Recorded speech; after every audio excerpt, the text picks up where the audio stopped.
Oke ya. Oke, kita mulai. Selamat pagi. Assalamualaikum warahmatullahi wabarakatuh. Ya, Waalaikumsalam. yang saya hormati dan saya banggakan, Mas Unsia. Ya, di sini telah hadir Mas Rayan, Mas Fatin, Mas Japarianto. Ya, selamat pagi untuk Anda ya di daerahnya masing-masing. Ya, semoga Anda sehat walafiat. Ya, saudara-saudara, kita dalam pertemuan ini ya, pertemuan ke-16 itu adalah dalam rangka untuk mengecek ya, apakah ada kesulitan dalam mengerjakan UAS ya. Jika ada kesulitan dan juga apa itu ada kendala ya, eh, saya berikan kebijakan untuk solusinya ya. Solusinya apa ya? Bisa ditambah waktunya ya, bisa di apa itu? Bisa direduksi permasalahannya lebih sederhana ya. Nah, itulah enaknya kuliah berbasis project based learning ya atau output ya. Jadi Anda tidak perlu lagi membuat satu jawaban yang uraian ya. Jawabannya sekarang adalah produk kinerja ya. Jadi Anda merancang suatu sistem yang sistem itu Anda tentukan sendiri ya. Nah, tentu ini model assessment seperti ini saudara-saudara itu adalah model assessment yang digunakan oleh dunia training. Dunia training itu Anda diminta untuk mendemonstrasikan suatu keahlian ya. Jadi kalau misalkan Anda punya keahlian itu diminta ya kan, Pak saya ahli di dalam membuat sebagai programmer. Oke, programmer bahasa apa yang digunakan? Ya, bahasa bahasa C++ misalkan yang paling basic ya. Maka Anda diminta untuk mendemokan. Coba buatkan saya suatu listing program yang digunakan untuk menghitung suatu permasalahan. Nah, di situ Anda mendemokan. Nah, mendemokan itu kan saudara-saudara, itu kan berarti apa ya? Anda mencari suatu kasus ya, menunjukkan langkah-langkah kerja. Ya, langkah-langkah kerja, kemudian menunjukkan suatu proses kerja, ya. Kemudian mendemokan hasilnya. Nah, ini salah satu contoh kan, skillnya itu lebih lebih terukur daripada Anda sekedar menjawab uraian, ya. Menjawab dengan cara uraian maksudnya, ya. Nah, dengan cara seperti itu saudara-saudara, maka kemampuan Anda akan semakin meningkat, ya. Dulu saya kalau itu tidak dengan online, dengan kelas yang konvensional, ya, saya mengajar. Satu orang untuk saya minta mendemokan itu program itu butuh waktu yang lama. Satu orang saya minta ya dia mendemokan satu program itu paling lebih dari 1,5 jam ya. Nah bayangkan kalau di situ ada 50-an anak dalam satu kelas ya, berarti kan nggak cukup waktunya ya. Tapi kalau online, nah semua orang bisa mendemokan ya, bisa mendemonstrasikan keahliannya terkait dengan itu project based learning gitu ya. Nah, itulah keuntungannya, keuntungan dari apa itu kelas online ini ya. Nah, saudara-saudara, itu balik lagi ke materi kita ya. Itu apa yang kita bahas ini saudara-saudara itu adalah itu bisa dikatakan dari struktur jaring, infrastruktur jaringan yang eh, stabil ya atau statik ya. Infrastruktur jaringan ini saudara-saudara ya relatif itu statik ya. Jadi jaringannya itu tidak dynamic ya. Nah, apa yang membedakan algoritmanya adalah algoritmanya ya kan relatif sederhana. Ya. Nanti ada pada suatu kasus jaringan di mana jaringan itu adalah bersifat mobile, dynamic, ya. Jadi misalkan konsepnya gini ya, konsepnya rumah kita dengan rumah itu dengan servernya provider internet itu kan lokasinya nggak berubah, ya, nggak berubah statik, ya. Jadi rumah kita dengan provider internet ini nggak berubah lokasinya. Nah, bagaimana jika antara server dan klien itu hubungannya adalah mobile, dynamic, ya seperti kita HP kita kan kemana-mana itu, ya. HP kita kemana-mana ini dengan server itu kan bergerak kemana-mana.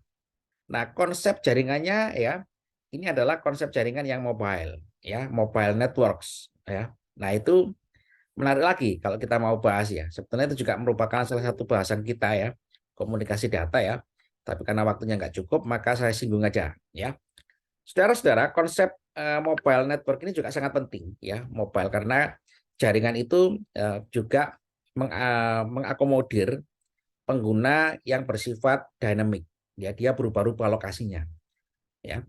Ini kalau misalkan diterapkan nanti dengan mobil listrik ya, mobil listrik yang ada artificial intelligence-nya kan, pasti terhubung dengan konsep mobile network ini ya. Jadi semua infrastruktur transportasi ya terhubung dengan jaringan komputer. Nah, pasti kan transportasi itu mobile ya, dari satu lokasi ke lokasi lainnya. Nah, itu dinamakan sebagai konsep mobile networks ya, jaringan yang bergerak ya. Jaringan komputer yang bergerak. Bergerak itu artinya apa? Bergerak itu bisa servernya bergerak ya, kliennya bergerak ya. Bisa kliennya bergerak, servernya statik. Nah, gitu ya. Atau apa itu atau salah satu bergerak ya.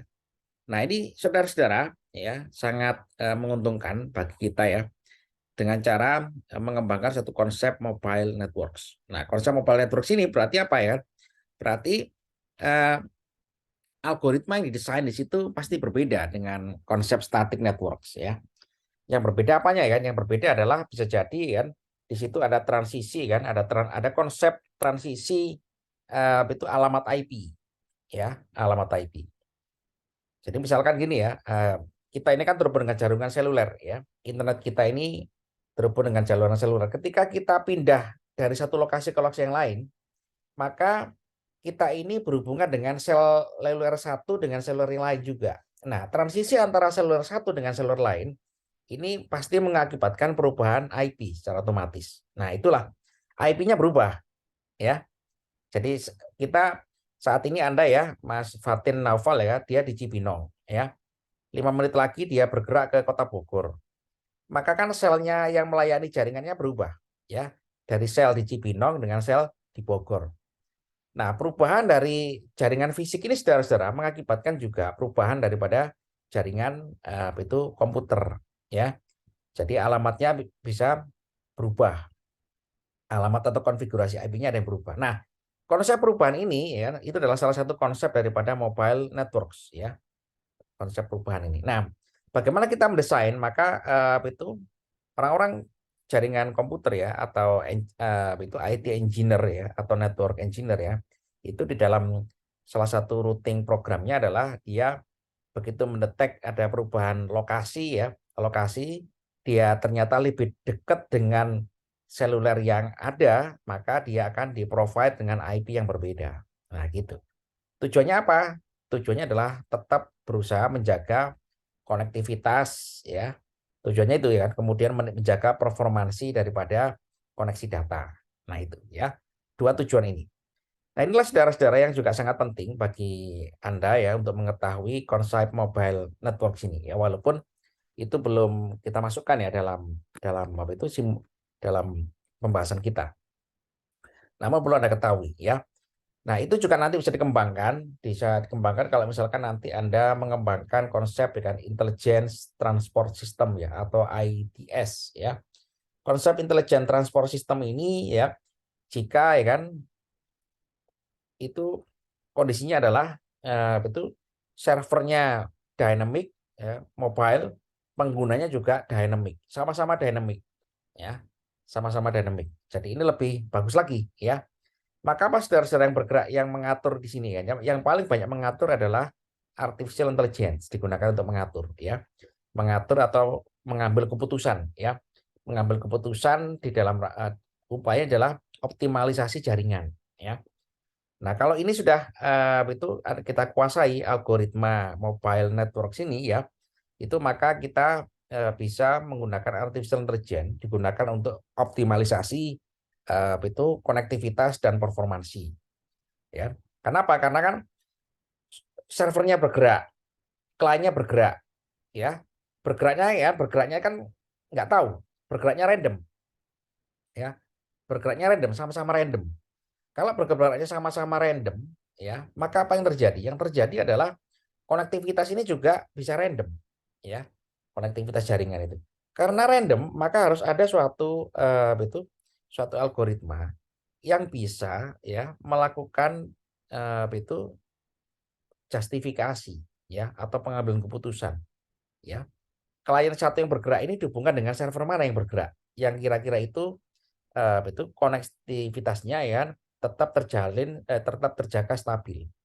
Nah itu ya, itu harus ada suatu sistem, ya, suatu sistem yang bisa melakukan optimalisasi atau menjaga konektivitas jaringan. Ya. Nah ini saudara-saudara ya kan ke depan kalau ITS ini Intelligent Transport System ini disematkan ke dalam konsep smart city ya, maka ya kan provider daripada network ini harus memikirkan konsep ya kan itu optimalisasi jaringan yang bergerak ya satu sama lain untuk menjaga konektivitas dan performansi ya.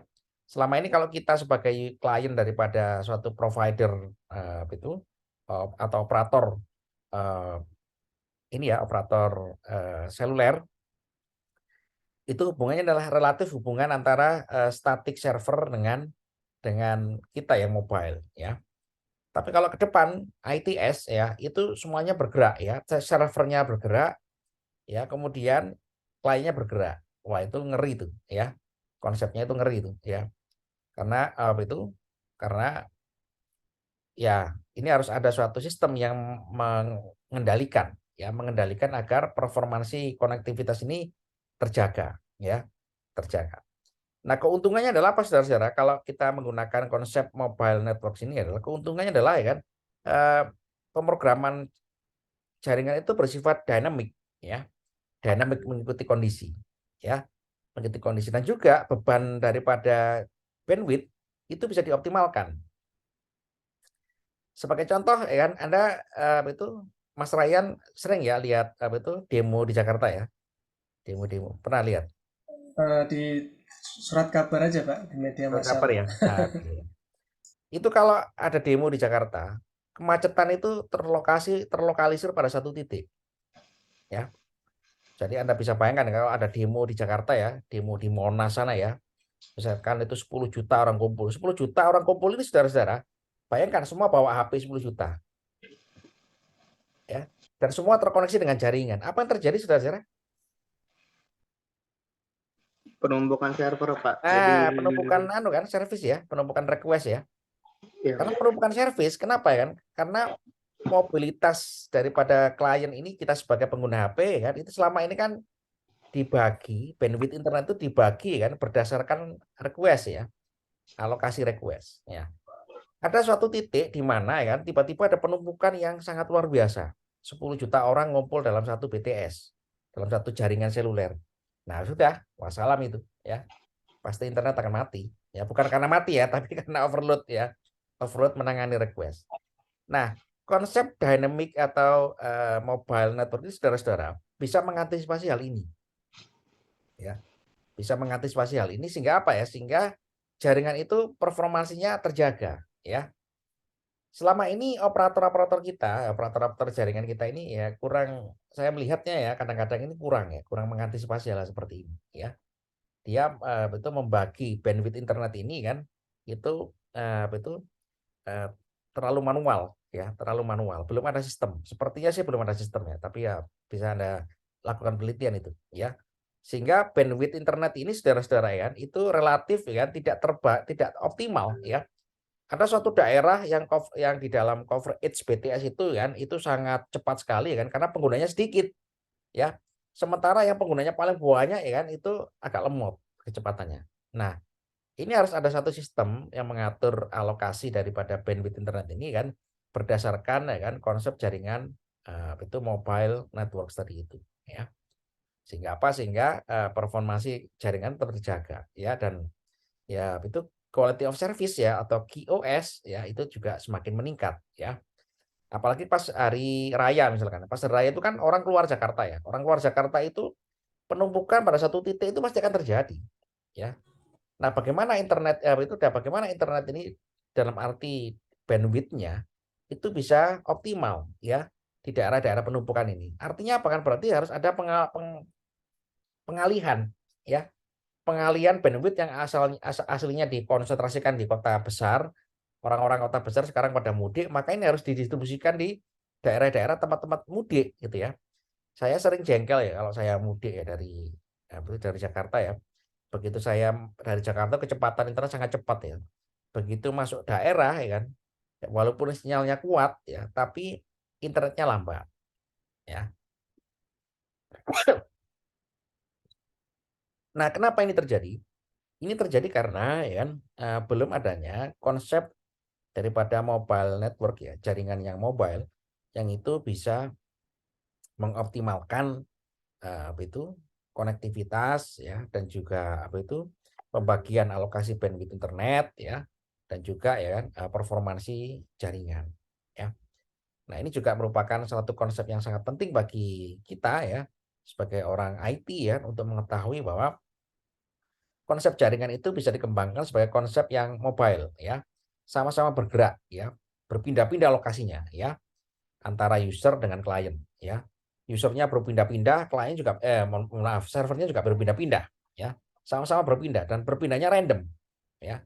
Nah, berarti kan itu kalau itu digunakan dalam suatu konsep ya, simulasi, maka harus ada algoritma yang mengatur ya kan, itu performansi jaringan ini kan, yang mengetahui kondisi sama-sama bergerak ya. Tidak bergerak tidak pasti ya bergeraknya ya. Anda bisa bayangkan saudara-saudara kan, pengguna seluler itu kan puluhan juta ya, bukan lagi puluhan juta, ratusan juta.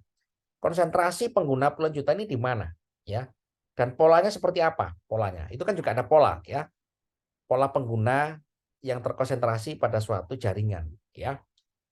Kalau malam ya kan, itu ngumpul di mana ya. Kalau siang ngumpul di mana, itu harus juga ada suatu sistem yang mengatur ya. Itu adalah termasuk juga perilaku klien ya. Perilaku betul randomness daripada klien ya. Randomness pada klien ini saudara-saudara pasti juga akan menjadi apa? Menjadi statik. Jadi pengguna, kalau misalkan kita menerapkan konsep mobile networks ya, pengguna atau klien yang bersifat mobile itu kan, kalau kita ukur dalam 1 tahun, kita tahu polanya ya, ngumpulnya di mana ini ya. 1 tahun itu polanya orang Jakarta. Orang DKI Jakarta ini kan penduduknya ada 25 juta ya. 25 juta ini kan polanya seperti apa? Polanya itu bisa kita ketahui. Nah, siapa yang nanti akan menganalisis ini kan? Yang analisis ini adalah machine learning ya. Machine learning. Jadi pola user ya, pola klien ya. Kalau malam ya keluar dari Jakarta, ngumpulnya di mana? Oh, di Bogor ini, Cibinong sana misalkan ya. Itu juga sama ya. Kalau kita sudah bisa memetakan ini dengan machine learning ya. Apa keuntungan saudara-saudara? Keuntungan adalah jaringan itu terjaga ya. Performansinya, quality of service-nya, konektivitasnya ya. Dan ini penting saya sampaikan kepada Anda ya kan, agar itu setelah kita mempelajari konsep static network ya, itu ada konsep dynamic atau mobile networks ya, yang itu berhubungan dengan posisi dari dua sisi ya, antara klien dengan server ya, seperti itu. Oke, saudara, ada pertanyaan? Silakan.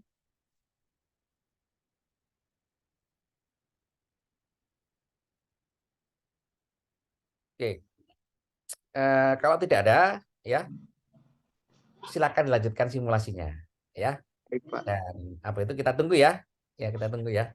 Yang sudah bisa ya, teman-temannya diajarin cara menggunakan simulasinya ya. Tapi penjelasannya sendiri ya, penjelasan sendiri ya. Dan salah simulasi nggak apa-apa ya. Yang penting mencoba ya, mencoba untuk melakukan simulasi ya. Baik, Pak. Cukup ya, Mas Fatin, Mas Ryan ya. Kita ketemu lagi ya nanti untuk presentasi ya. Jangan lupa minggu depan kita presentasi ya. Presentasi menampilkan video ya, untuk kita tonton bersama-sama ya. Oke, terima kasih teman-teman semuanya ya, Mas Ryan, Mas Naufal ya, Mas Demas ya. Selamat betul mengerjakan ya. Kita ketemu minggu depan. Assalamualaikum warahmatullahi wabarakatuh. Selamat pagi ya. Waalaikumsalam Terima kasih, Pak. warahmatullahi wabarakatuh. Terima Waalaikumsalam. kasih.